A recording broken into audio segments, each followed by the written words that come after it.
இன்ட்ரெஸ்டிங்கான ரெசிபி பார்க்க போகிறோம். வாழைத்தண்டு பார்த்தீங்கன்னா எப்போவுமே கூட்டு பொரியல் இந்த மாதிரி ரெடி பண்ணாமல் நம்ம இன்றைக்கி கொஞ்சம் வித்தியாசமாக பார்த்தீங்கன்னா வாழைத்தண்டு வச்சு சட்னி ரெடி பண்ண போகிறோம். எப்படி ரெடி பண்ணலாம் பார்க்கலாம் வாங்க. வாழைத்தண்டு வந்து பார்த்தீங்கன்னா அதில் 2-3 லேயர் இருக்கும். அதெல்லாம் ரிமூவ் பண்ணதுக்கப்புறமா இந்த மாதிரி நல்லா பீல் பண்ணி எடுத்துக்கோங்க. சைடில் இருக்க போர்ஷன்லாம் நீங்கள் கம்ப்ளீட்டாக ரிமூவ் பண்ணால் தான் உங்களுக்கு மிக்சியில் வந்து கிரைண்ட் பண்ண போது நல்லா கம்ப்ளீட்டாக அரைப்படும், இல்லைனா வாயில் வந்து தட்டுப்படும். இந்த மாதிரி நல்லா க்ளீன் பண்ணதுக்கப்புறமா இந்த மாதிரி மெத்தடில் வந்து நீங்கள் கட் பண்ணிங்கன்னா அதில் இருக்க நார் எடுக்கிறதுக்கு ரொம்பவே ஈஸியாக இருக்கும். நீங்கள் என்னெல்லாம் ஒன்று கட் பண்ண போது அதில் இருக்க நார் ரிமூவ் பண்ணுறதுக்கு ரொம்பவே டைம் ஆகும், சிரமமாக இருக்கும். இந்த மாதிரி நீங்கள் கட் பண்ண போது ஒன்று எடுத்தீங்கன்னா அதில் இருக்க நார் வந்து கம்ப்ளீட்டாக கரெக்டாக வந்துடும், உங்களுக்கு ஈஸியாக இருக்கும் கட் பண்ணுறதுக்கு. இதெல்லாம் ரிமூவ் பண்ணதுக்கு அப்புறமா சின்ன சின்ன பீசஸாக வந்து கட் பண்ணிக்கோங்க.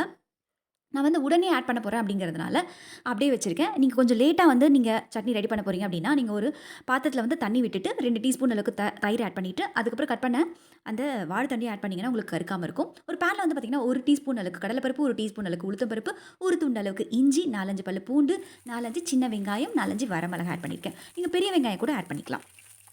இன்னும் கொஞ்சம் டேஸ்ட் கொடுக்கறதுக்காக கொஞ்சமாக ரொம்ப கம்மியான குவான்டிட்டியில் புளி ஆட் பண்ணியிருக்கேன். அதே போட்டு நல்லா வதக்கிட்டு ஒரே ஒரு தக்காளி பழம் ஆட் பண்ணியிருக்கேன்.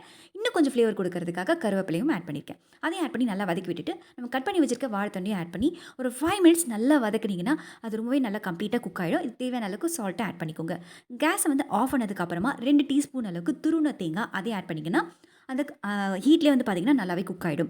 கம்ப்ளீட்டாக கூலன் ஆனதுக்கப்புறமா ஒரு மிக்ஸி ஜாருக்கு ட்ரான்ஸ்ஃபர் பண்ணிவிட்டு தேவையான அளவுக்கு தண்ணியை ஆட் பண்ணி கிரைண்ட் பண்ணி எடுத்திங்கன்னா சூப்பரான ஒரு வாழைத்தண்டு சட்னி வந்து ரெடி ஆகிடும்.